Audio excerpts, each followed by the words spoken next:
मैं सर्विस करती थी, इसलिए शहजाद से मिलना मेरे लिए कोई मसला ना था। हम रफ्ता रफ्ता एक दूसरे से मानूस होते गए। उसकी दुकान पर अक्सर मैं जरूरत की अशिया खरीदने जाया करती थी। ये बात मुझ पर उसने बहुत बाद में आया की कि वो शादीशुदा है।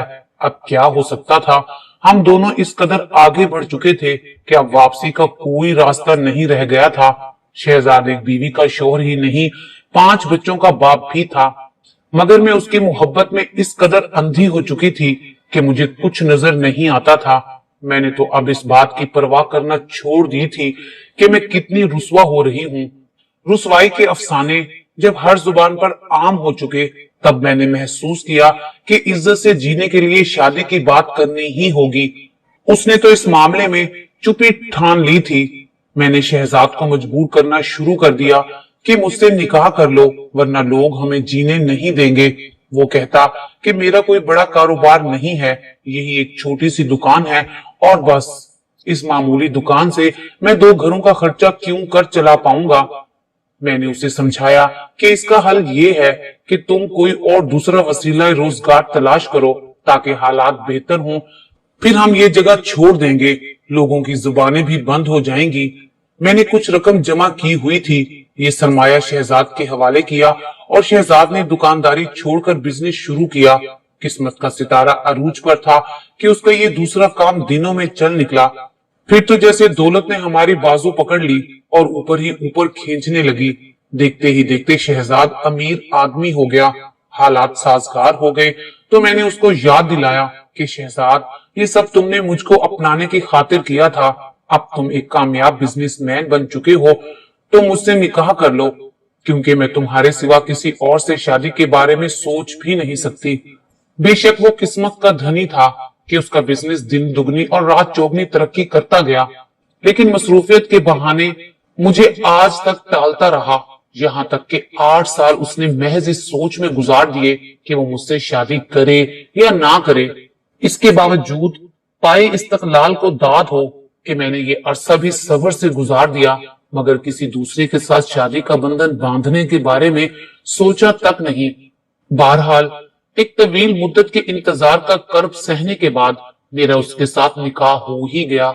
मैं शहजाद को पाकर बहुत खुश थी, क्यों ना होती। इतने अरसे की रियाजत के बाद मेरी तमन्ना का हासिल मुझे मिल गया था। खुद को दुनिया की खुशकिस्मत तरीन औरत समझने लगी थी। शहजाद के पास अल्लाह ताला का दिया सब कुछ था। अपना घर था, गाड़ी थी और माशरे में इज्जत के साथ एक पहचान भी थी, लेकिन उसके साथ निकाह के बावजूद मेरा अपना कोई घर नहीं था। मैं मजबूरन वालिदैन के घर में रह रही थी।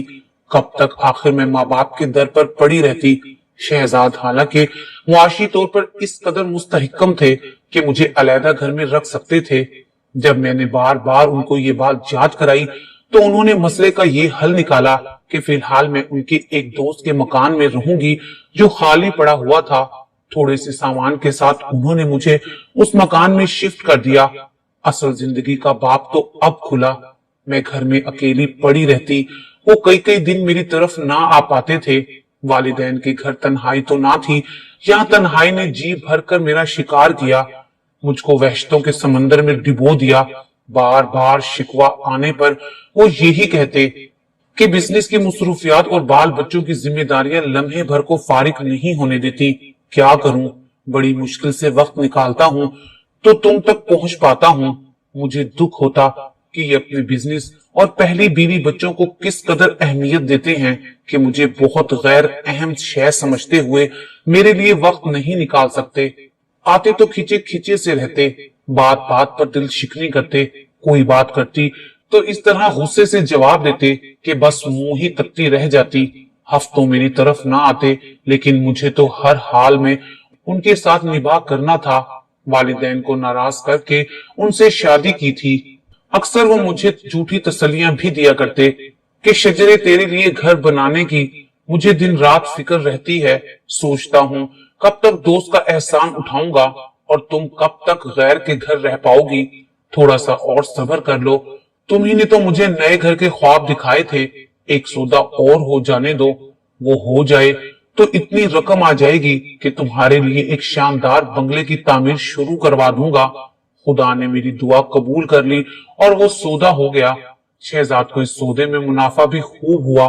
मुझे क्या मालूम था कि इसके बाद शहजाद मेरे अरमानों का भी सौदा कर देगा। दौलत आते ही उनकी नीयत बदल जाएगी। एक रोज मुझे मालूम हुआ कि वो मुझसे चोरी छुपे कोठी की तामीर करा रहा है। सोचा कि वो ये कोठी मेरे लिए ही तो बनवा रहा है। सरप्राइज देने की वजह से नहीं बताया कि मुझे ज्यादा खुशी मिलेगी। पता चला कि ये घर वो मेरे लिए नहीं, अपनी पहली बीवी और बच्चों के लिए बनवा रहा है और उनकी फैमिली वक्तन फवक्तन इस जेर तामीर कोठी को देखने भी जाते रहते थे। ये बात उनके ड्राइवर ने बताई। ये जानकर मुझे बड़ा दुख हुआ। मैं हर बुरे वक्त में उनके साथ साथ चली। अपनी जवानी की कीमती 10 साल उनके इंतजार में काट दिए। अब जबकि सुख पाने की बारी आई तो शहजाद को फौरन अपनी पहली बीवी और बच्चों को नई कोठी में बसाने का ख्याल आ गया। जब उसकी छोटी सी दुकान थी तो उसने मोहब्बत के वो रंग दिखाए कि मैं अंधी होकर उसकी उंगली पकड़कर साथ साथ चलती गई। और जब खुदा ने उसे अच्छे दिन दिखाए उसने मेरे नसीब पर कालक मल दी। मेरा हक भी दूसरी औरत की झोली में डाल दिया कि जिसकी झोली तो पहले से ही भरी हुई थी। गलती मेरी ही थी। मैंने एक शादीशुदा आदमी के साथ मोहब्बत की ही क्यों, और यूं जो कुछ उसने मुझे देना था वो ये कहकर पहली बीवी की नजर कर दिया कि पहला हक तो उसी का बनता है क्योंकि वो बच्चों की माँ है। किससे फरियाद करती। ये सब किया धरा तो मेरा अपना ही था। सदमे से बीमार हो गई। मेरी बीमारी भी शहजाद के लिए मुझसे दूरी का सबब बन गई। कहा कि तुम बीमार हो, अकेली कैसे रहोगी, चलो मैं तुम्हें तुम्हारे मेके ले चलूं, वहां तुम्हें कम से कम कोई देखने वाला तो होगा। चंद दिन बाद जब तबीयत संभल जाएगी तो तुम्हें लेने आ जाऊंगा। इस बात को माने बिना मेरे पास चारा क्या था। उसने जो आर्जी पनाहगाह मुझे दे रखी थी उससे भी महरूम हो गई। मेके आने के बाद मैं शहजाद के लौट आने का इंतजार करती रही। दिन पर दिन गुजरते रहे मगर ये मुझे लेने ना आए। लड़ाई झगड़ा और ना कोई रंजिश। फिर ये कैसी जुदाई थी, समझ में नहीं आता था मेरा कसूर क्या है। क्या बीमार हो जाना भी कोई कसूर था। शहजाद ऑफिस में मेरे कॉल करने को पसंद नहीं करते थे। एक दिन मजबूर होकर फोन कर ही दिया। पूछा, आखिर तुम मुझे किस बात की सजा दे रहे हो, खुद आते हो और ना बुलवाते हो, कोई जवाब तो दो। तब उन्होंने बस इतना कहा, आज शाम तुम्हें जवाब मिल जाएगा। और शाम को मुझे जवाब मिल गया। ऐसा जवाब कि मैं लाजवाब हो गई। उन्होंने लिखकर भिजवाया कि अपने वालिदैन के घर ताहयात रह सकती हो तो मेरे निकाह में रहोगी, वरना मेरी तरफ से आजाद हो। मैं तलाक के कागजात भिजवा दूंगा। अपने वालिद से मशवरा कर लो क्योंकि मैं तुम्हें ना तो अलग घर लेकर दे सकता हूँ और ना तुम्हें अकेली को किसी जगह रख सकता हूँ। मेरे बच्चे अब बड़े हो रहे हैं, वो तुम्हारा वजूद बर्दाश्त करने को तैयार ना होंगे और मैं उनको खोना नहीं चाहूंगा। ये खत वालिद साहब को दिखाना जरूरी हो गया क्योंकि वो रोज पूछते थे कि तुम्हारा शोहर तुम्हें लेने क्यों नहीं आता। जब वालिद साहब ने ये खत पढ़ा तो एक लम्हा सोचे बगैर उन्होंने मर्दाना अंदाज से फैसला किया कि जो मर्द अपनी बीवी को नहीं रख सकता उसके साथ जुड़े रहने में ना तो तुम्हारी कोई मुआशरे में हैसियत होगी और ना सुख मिलेगा और ना ही हमारी कोई इज्जत होगी। मैंने इस खत का कोई जवाब ना दिया। कुछ दिनों के बाद शहजाद ने अपने मुलाजिम के हाथ मेरे मौत का परवाना भेज दिया।